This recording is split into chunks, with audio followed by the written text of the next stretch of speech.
Orangutan means literally person of the forest, and particularly at this age, it's hard to think of them as anything other than human. In fact, 98% of the orangutan's genetic material is identical to our own. But that hasn't stopped humans killing off our forest cousins. Over the past 10 years, it's estimated that the world orangutan population has been cut virtually in half.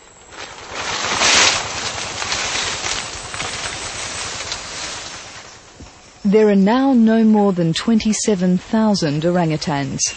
They live on just 2 islands in Asia, Sumatra and Borneo, the only great ape found outside Africa. Over the years, orangutans have been hunted by poachers, their forests destroyed by loggers and farmers. That so many have survived here in Kalimantan is due to one woman, Dr. Birute Galdikas.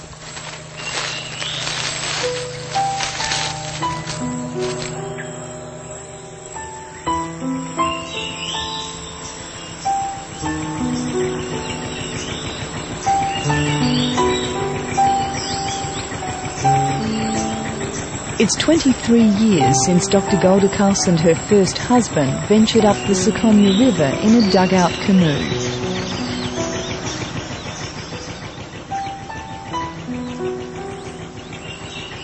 The time that I paddled up, it was raining. It was drizzling rain, and the forest on either side of the river looked very forbidding and very dark.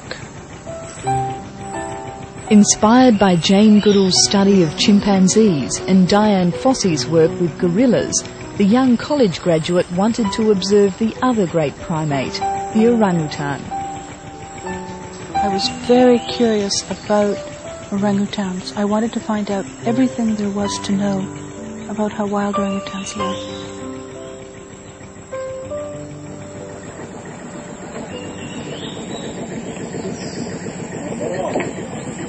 Dr. Galdikas established her research base in what is now Tanjung Puting National Park. She called it Camp Leakey, after Louis Leakey, the famed anthropologist who sponsored her mission, as well as those of Fossey and Goodall. Today, Dr. Galdikas has a house and family downriver, but Camp Leakey is where she spends most time. This is home.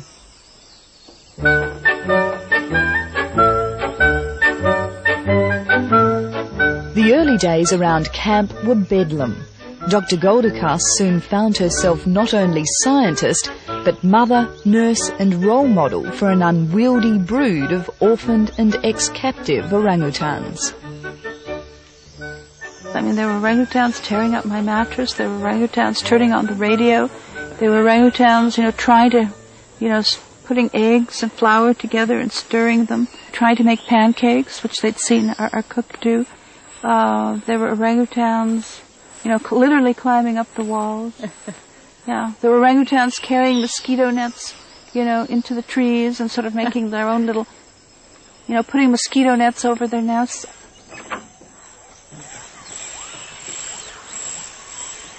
Siswi? You can come over here and sit by me if you want. No, this is mine. No, I'm not going to share. Siswi is one of the old-timers. She was the first orangutan born at Camp Leakey. Now a mother herself and living in the wild, she still drops in regularly for coffee, just as her mother used to. I just had a feeling this would happen. Somehow I just knew this would happen. I just knew this would happen.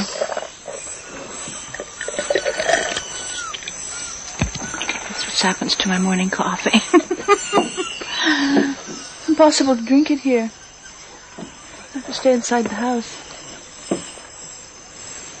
Well, Siswi certainly is one of my favorite characters. And I've noticed that Siswi does exactly as her mother did before her.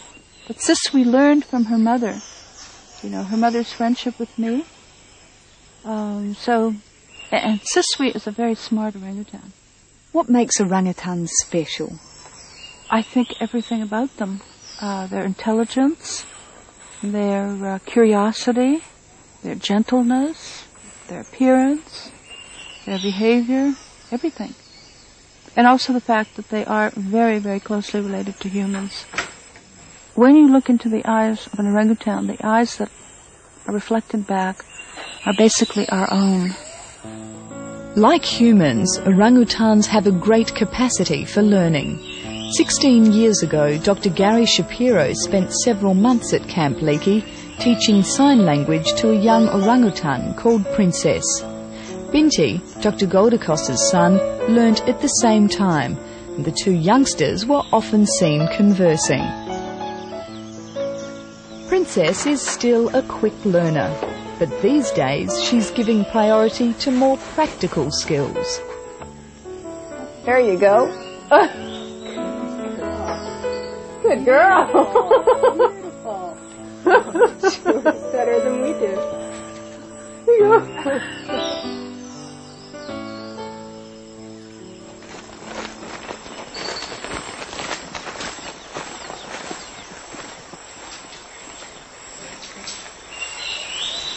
For all the antics of camp, orangutans lead simple and solitary lives, grazing in the forest treetops.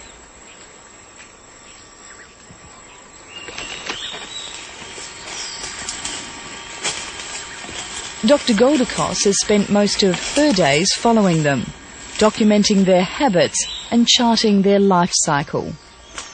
Today, the professor has students and assistants to help her track wild orangutans such as Pete, pregnant with her second child. For years, however, Dr. Goldacos went out on her own.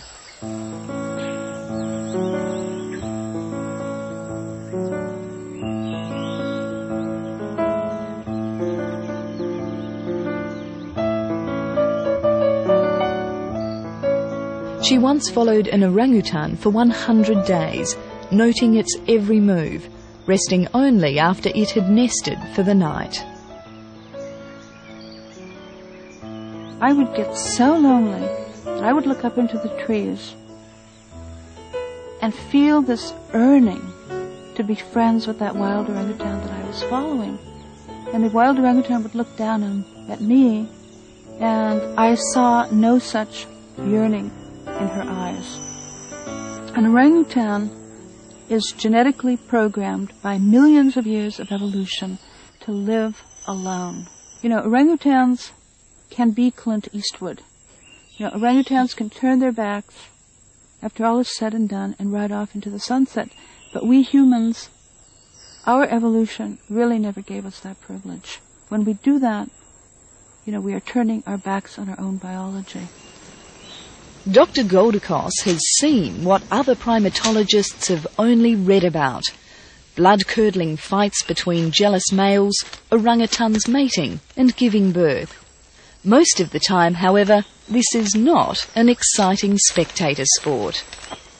Basically, their lives consist of eating fruit, eating more fruit, and eating more fruit.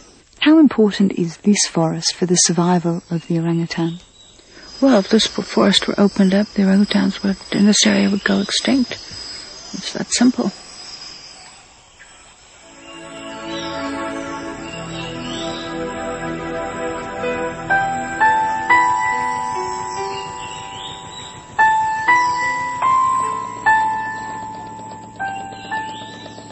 Timber is one of Indonesia's most valuable exports, and there's a lot of it around Camp Leakey. On the river bordering Tanjung Puting National Park, there's a regular flow of timber rafts, all making their way to the sawmills. This haul is worth about $400. Not easy money, but by local standards, big money. Today, at least, Dr. Goldacos has the Indonesian authorities behind her. A couple of years ago, it looked like she would be kicked out of the park when powerful opponents within the forestry ministry sought to cancel her research permit. Her staunch ally through that time was Bupati Darman, the provincial administrator. He says the key to orangutan survival is striking a balance between development and conservation. Jadi kalau kayu tidak dimanfaatkan dan baik, tentunya kurang baik kan, dimanfaatkan secara baik. Penting industri, tapi juga memperhatikan lingkungan. Jadi harus ada keseimbangan. Dan sekarang telah berada baik oleh pemerintah segi PHPH dan juga dibantu beberapa expert atau ahli-ahli dari orangutan, sehingga keadaannya sekarang ini boleh dikatakan cukup menggembirakan. So why don't you just do the fresh samples? Okay. You see that this. Back at Camp Leakey, Siswe is up to her old tricks. Yeah, that could burn you actually quite badly.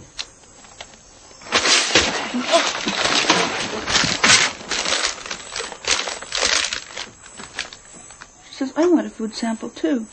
After all, I'm an orangutan, and these are orangutan food samples. Dr. Galdikas never tires of such encounters. These orangutans are like family. You're faster than I am. Even so, the professor realises she can't stay here forever, that there must be others ready to take her place. Well, sooner or later we all have to leave. I mean, one way or another. We all have to deal with age. We all have to deal with health problems. We all have to deal with those issues. So I hope when that day comes that I have to deal with those issues, that there will be people who will be ready to carry on the work that I began here 23 years ago.